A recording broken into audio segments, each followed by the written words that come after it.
Utatuambia tu kwa majina unaitwa nani? Naitwa Evelyn Adhiambo Mboti. Evelyn, leo mona mheshimiwa ameletwa na mmepata chance ya kuview the body. Unatuambia umepata mwasha kiwaje? Unajua kusema ni ngumu, lakini mimi mwenyewe nilijua Muhesh 2017. Amenisaidia, amenifunza watoi, amenilipia hao. Hiyo kitu inatuuma sana.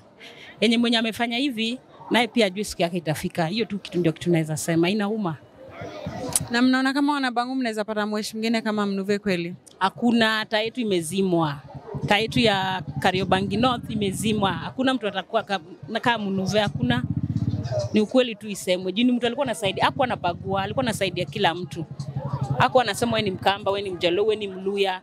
Alikuwa anasaidia kila mtu, bora ukuje na uwe genuine useme shida yako ya ukweli, atakusaidia.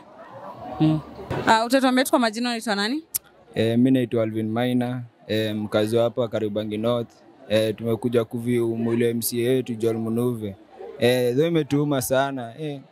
Ni vibaya sana kupoteza MCA yetu. Walikuwa mbigi yetu, ametusaidia, ametumbarabara huku, ma street light wizi ilikuwa imepungua. Sasa kumpoteza imetuhuzunisha sana. Hadi kaangalia vile watu wamejaa hapa grao. Sipo, watu pia hawajasikia fiti. Ni vibaya sana kupoteza mtu kama MCA, ametusaidia sana. Pia si pia vijana ametusaidia, kusaidia pia watu wetu chuo.